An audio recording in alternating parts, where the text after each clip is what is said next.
Halo sahabat pembelajar, kembali lagi dengan saya Asino Priadi, masih di seri Dasar HTML. Kali ini kita akan membahas tentang yang namanya tabel. Tabel biasanya digunakan untuk tabulasi, untuk menginput data atau memberikan informasi dalam bentuk tabel, atau bisa juga dalam pembuatan form.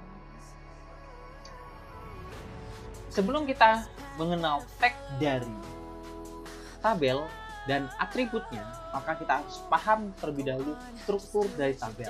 Walaupun saya yakin teman-teman pasti sudah menguasai struktur dari tabel, tapi pada dasarnya kita saling mengenal. Nah, contoh dari tabel ini, misalnya saya memiliki 4 sel. Ada baris 1,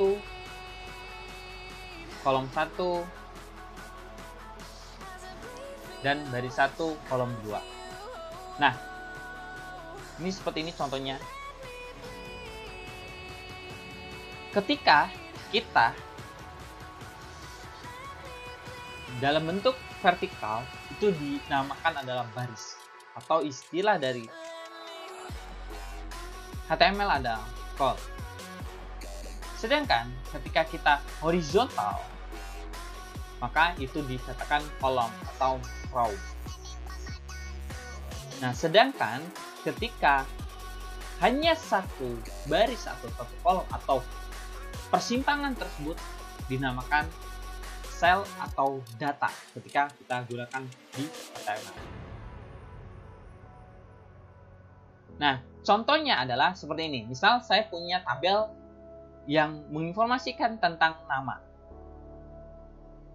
Nah, di tabel kolom 1, baris 1 itu ada nama dekan dengan judul atau header. Nanti kita akan bedakan nama header dan lain-lain. Nah, kita masuk ke tag dari HTML. Tag tabel dalam HTML itu sifatnya berpasangan. Ada pembukaan dan ada penutup. Di dalam tabel, ketika tabel sudah difungsikan, maka akan muncul yang namanya TR atau baris yang berfungsi sebagai baris, TH yang berfungsi sebagai judul dari si kolom, sedangkan TD berfungsi sebagai kolom. Atribut yang ada di tabel ada border, itu untuk memberi tebal dari si garis border tersebut. Cell spacing berfungsi untuk memberi jarak pada border tersebut. Setelah itu cell padding berfungsi untuk memberi jarak antara data dan border tersebut.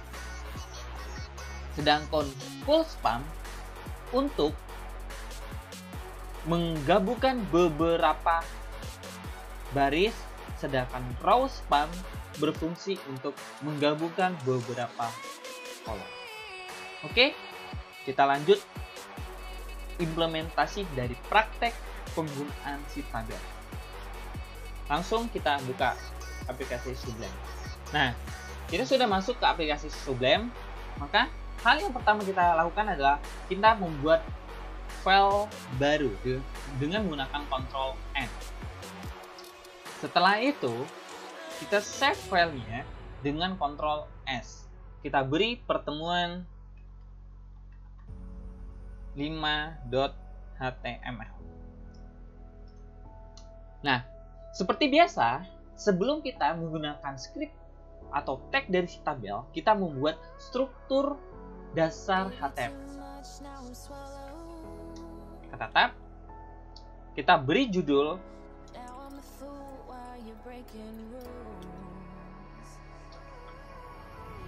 nah setelah itu kita tuliskan tabel pada file di sini.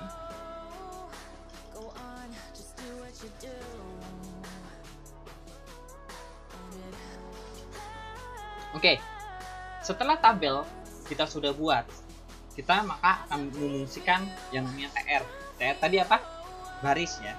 Maka kita tentukan di dalam suatu baris memiliki 2 kolom. Berarti kita gunakan TD. Maka kita input.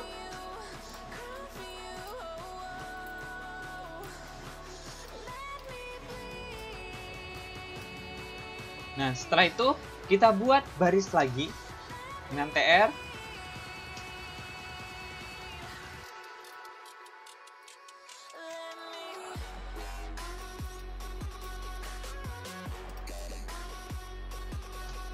Nah, maka hasilnya seperti ini. Kita save. Setelah itu kita cek apa sih hasilnya. Klik kanan, open in browser. Maka hasilnya seperti ini. Nah, biasanya ketika kita membuat suatu tabel, pasti ada yang namanya border. Maka kita fungsikan terlebih dahulu border itu dengan cara letakkan di dalam atribut dari si tabel. Berapa nilainya? Nah, nilai dari si border ini hitungannya pixel, tapi tanpa kita menuliskan berapa pixel, itu dia sudah biasa. Kita tulis saja 2. Kita save, kembali ke web browser. Nah, hasilnya seperti ini. Oke, kalau teman-teman perhatikan, ini ada 2, seakan-akan ada 2 garis. Garis yang dalam itu adalah border, garis yang bawah ini ada spacingnya. Nah, teman-teman, nanti saya akan coba kalau kita rubah jumlahnya, ketebalan dari si baris border tersebut, misalnya 8, maka hasilnya adalah kurang menarik kan? Maka kita rubah aja 2. Nah, setelah itu gimana? Ketika kita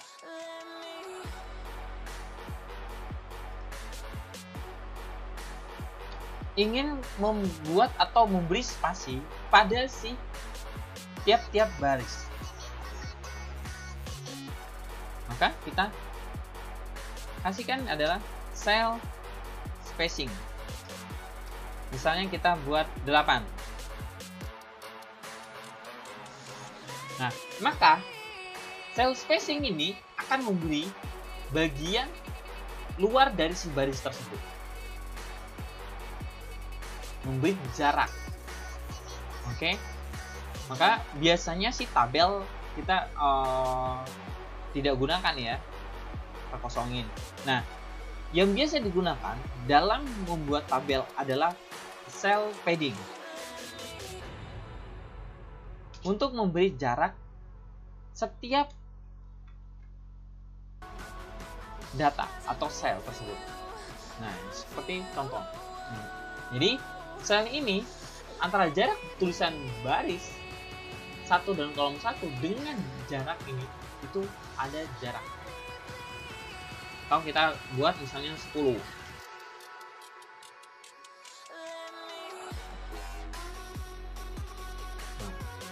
Seperti ini hasilnya. Baris 1, kolom 1, baris 1, kolom 2, dan seterusnya. Oke. Kita normalkan, misalnya 4 saja cukup.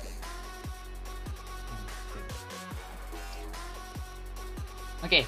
Saya akan beri contoh lagi untuk pembuatan tabel. Tabel satu lagi untuk menginput nama depan, nama belakang. Menggunakan tabel. Kita menggunakan H3 dulu. Input.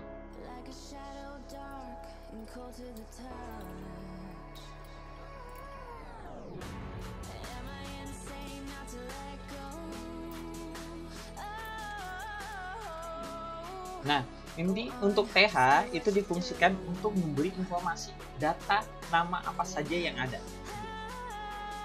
Misalnya kita buat inputannya apa saja di dalamnya. Namanya Asi. Untuk nama belakangnya saya input Nopriadi. Dan buat satu lagi, misalnya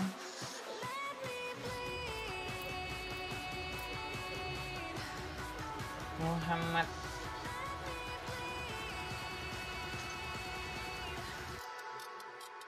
Rizky.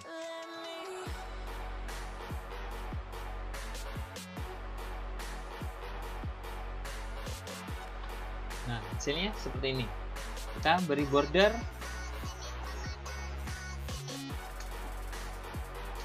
satu pixel. Nah,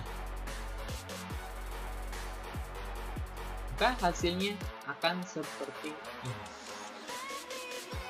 untuk penggunaannya. Jadi TH tadi berfungsi untuk memberi fungsi bold pada nama depan dan nama belakang. Nah, biasanya setiap tabel memiliki judul dari tabel tersebut. Jadi TH berfungsi untuk judul dari tabel tersebut. Oke, seperti ini saja materi kali ini. Semoga bermanfaat, dan jangan lupa materi-materi sebelumnya dipahami dan pelajari, karena materi ini akan berlanjut. Sekian, terima kasih, sampai berjumpa di video yang akan datang.